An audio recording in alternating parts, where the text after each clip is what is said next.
Welcome back. Now, continued slump in platinum group metal prices has had significant pressure on earnings and cash generation on the PGM miners. A downturn in global demand for internal combustion engine vehicles as nations transition to greener energy use is one of the leading causes of the drop in platinum metal prices. I hosted Kirthi Ramdhanee, Chief Sustainability Engineer at Afriforesight and Ntuthuzelo Mdledle, Managing Director at Lukhozi Capital, to dig further into the implications of the slump and how industry players have had to alter business approaches to better accommodate it. Here's that conversation. Mine really is to speak to more of the more long-term implications or more new long-term market dynamics that are at play that previously weren't there in, say, the previous downturn prior to the recovery post-COVID.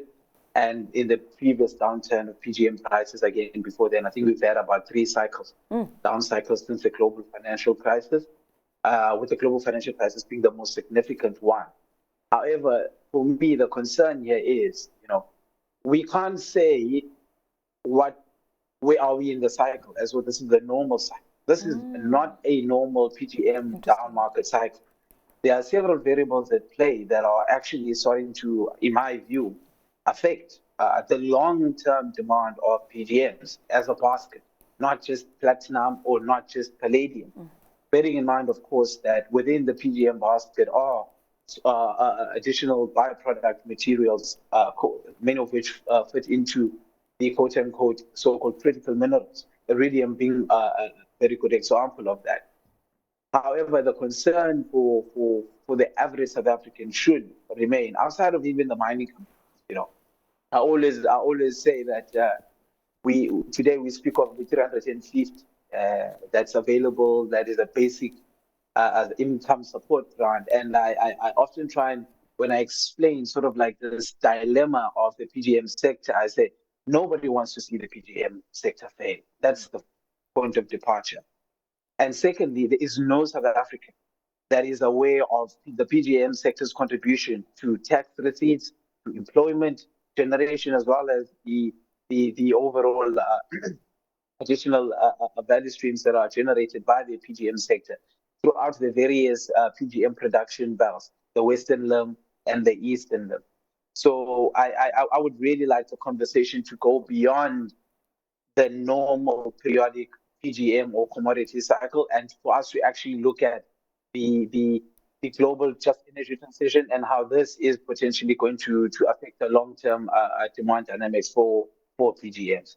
Thank you. Thank you for that. So, Kirthi, I think just on the back of Ntuthuzelo's intro there, I'd asked him about the cycle, and he said we're not in a normal cycle. I'm keen to get your thoughts on where we are as well with the PGM cycle and your, initial thoughts on what we've seen to date, really, with the PGM price as well as miners. Yes, so for PGM prices, we are seeing weak automotive demand. So throughout 2024, we've been seeing that those elevated interest rates in most regions have been weakening consumer demand, especially for vehicles. So that has been affecting PGM demand and has caused the prices to decline. So the automotive sector contributes to a majority of PGM demand. And we see that as the electric vehicle transition starts to gradually gain market share, we are seeing that PGMs for the auto catalysts the demand has declined. And that weak prices has caused our PGM miners in South Africa to put their expansion plans on hold, put investments on hold. We've just seen that those low PGM prices have been impacting their profitability. And we have seen that result in job cuts. We've seen it result in smelters going on care and maintenance. But these measures do seem to be working. Like, we have seen Anglo American release their financial results, and we've seen that they've had positive EBITDA margins, which shows that some of those effects that they've put into place have been mitigating their losses, and we are seeing some improvement in profitability. Even now, we've seen that PGM prices are on the rise, and that's also due to that slowdown in the EV transition. So even though it's something that has been impacting PGM demand, we are seeing weaker sales overall for internal combustion engine vehicles as well as EVs. And we've seen some sustained demand for PGMs in our automotive space, especially as some countries and regions like Europe and the US have slowed down the EV targets. So we are seeing some PGM demand increasing. Just speaking on this issue of demand, maybe I want to get both your thoughts here. And the issue for me, maybe Ntuthuzelo also bringing you in here, is the issue of use cases. When we speak about PGMs, we immediately equate to the automotive sector here. And I'm keen to find out about possibly living in a world where we're exploring what else we can do with PGMs, so that there is a need for PGM miners and the need for the PGM industry as a whole. Right now it sounds like so much of the conversation is around vehicles, but like you said, Kirthi, it's changing. What else can we do with PGMs if it's not the auto sector that is consuming all of that demand? I'll start with your thoughts on this one. Thank you for the question. Thank you for the question. And I like the question because it really speaks to what I've termed as the actual crisis. So the crisis, as I said, it's neither current production, PGM production relative to demand. I also understand, of course, that the automotive sales have not recovered to, say, pre-COVID levels and all of that. And historically, both ICE engine as well as EVs, the sales are not where they were expected to be. But again, that's sort of having a short to medium term outlook. What I'm not hearing is, particularly from the PGM sector, is saying, hey, we previously had a view around the electrification, particularly as regards to the automotive sector. Where is that rate of electrification relative to where we thought it was going to be 10 years ago, relative to where we thought it was going to be 5 years ago? And I'm of the view that if you look at the ongoing global trade war, the imposition of these crazy tariffs, I mean, already now we have President Joe Biden talking about 100% tariffs. Trump himself is campaigning on he's going to double that to 200% tariffs. Europe has now instigated an investigation into Chinese EVs. All of that in combination seems to point to there being a serious deindustrialization going on, and it appears to be happening particularly within the automotive sector. And the question that I always ask people is this, is that how do you, as South Africa, and platinum is South Africa and South Africa is platinum. There's an old saying that in the US that says, what's good for GM is good for America, and what's good for America is good for GM. And for the longest time, we've had a PGM sector whose use cases, and now I'm responding directly to your questions, was developed by the same primary mining sector that discovered the said PGM through the Marinsky Reef. And the concern is, again, as a South African, looking at how much money the Treasury gets from the PGM sector, looking at the number of households and families that rely on the PGM sector. The concern there is, are we investing in future applications beyond current applications?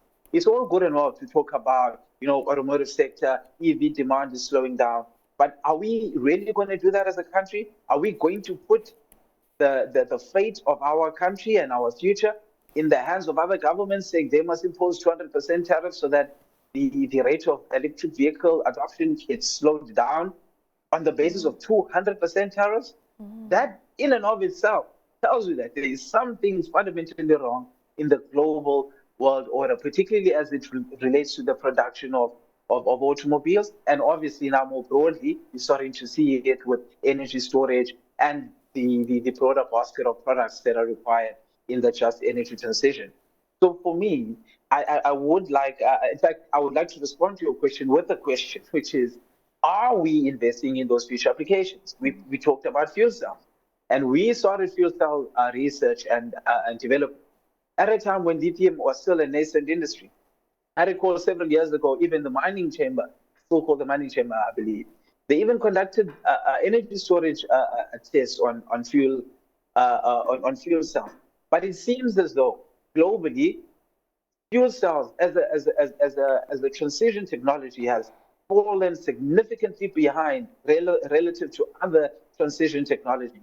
And that is an area of significant concern, again, as a South African, because we produce more than 2/3 of the stuff. So if there's one country in the world who should be more concerned than any other, in fact, collectively, it's South Africa. So we shouldn't be allowing the world to guide us into a value chain where we're not there. And as a point of landing, if I can just be direct, again, to your question, the former CEO of the Minerals Council, Mr. Roger Baxter, in 2019, they released what they call the Platinum Strategy, National Platinum Strategy. That strategy sought to take platinum from a $10 billion sector to a $50 billion sector in several decades. And what I'm seeing now is not only are we not failing to implement said platinum strategy, we appear to be going in the opposite direction and essentially just making the argument, oh no, PGMs are good for the environment, they will be part of the transition, without first defining that. Number two, without making the enabling investments to ensure that those value chains actually exist, and we don't just make a presumption that because PGMs have always been there reducing carbon emissions within the specific use in the auto catalyst, and actually define and calculate at an ounce level. This is where we will actually get to. There's a figure that I like, and I wish most South Africans would actually, take this and say, this is how we start to find expression in the global automotive jet value chain, and that's what this is about, right? Because we don't produce oil, but we benefited from the automotive sector. But now, if the automotive sector continues to go on this trajectory, and our PGMs are not inside that automobile, whether it's a hybrid or any other, then South Africa is going to systematically deindustrialize. And in 5 years' time, when we sit at COP33, our environmental minister and our finance minister is going to say, COP, please approve X amount of billions of dollars. We need to help the communities of the Western Limb and the Eastern Limb, the platinum production regions in South Africa, to transition because they have been negatively affected by the falling into disuse of the internal combustion engine. Thank you. Thank you for that. Kirthi, I'd like you to add on to that issue of use cases, because I think I'm inclined to agree that the issue here is that maybe South Africa isn't doing enough to make sure that we're asserting the fact that the PGM buck does stop with us. It actually is a real domestic issue where we're seeing it go. Yeah, so on the future uses of PGMs, we are seeing the hydrogen sector be one of the main growing demand spaces. So like my colleague mentioned, with the fuel cell vehicles, that is a growing technology. We are seeing a lot of commercial vehicles move towards using fuel cells, mainly because battery electric is not that efficient for our heavy duty vehicles. So the heavy duty vehicle space is something where we should see PGM demand increase from. We should also see sustained demand for using internal combustion engine vehicles with heavy-duty vehicles. We also expect the growing hydrogen economy as a clean fuel source to increase. We see regions like Europe, America, China investing in hydrogen production electrolyzers, which use platinum as a catalyst. So we do see that growing economy as countries push towards net carbon zero emissions, and we see them move towards cleaner fuel sources. We should see increasing hydrogen production, and that is one of the growing demand spaces for PGMs. And even with the electric vehicle transition, it's not something that's been happening as quick as the market initially anticipated. So we are seeing sustained demand for PGMs from our passenger vehicles as well. So we've been seeing places like Europe, which had initially planned to ban the sale of internal combustion engine vehicles by 2035. They've pushback from some countries, and they're actually now planning to allow the sale of internal combustion engine vehicles here forward, provided that they run on some kind of carbon neutral fuels. So as we see the world moving towards cleaner fuel sources, we see things like biofuel, ethanol blending into petrol, which makes our internal combustion vehicles run cleaner than they usually do. We should see some sustained demand for those vehicles staying on the road and for new vehicles being sold as well, which require these auto catalysts and require PGMs. So there is some sustained demand. I wouldn't say that the demand for PGMs is going to be gone in the next 5 to 10 years. We should see PGMs still being used in the world, but just for different applications.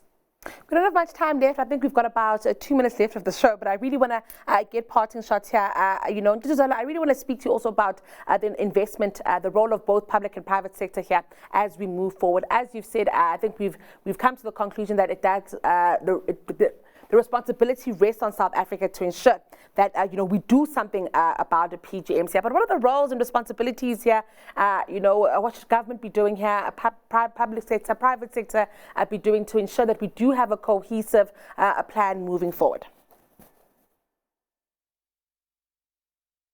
Okay, thank you. I'll provide 3 potential solutions. I think the first one touches on that figure that I picked up, which is if South Africa only succeeds in ensuring that 1 out of every 10 vehicles is a hybrid vehicle, let's say by 2030, we would still be fine from a total PGM sort of like demand from an ounces perspective.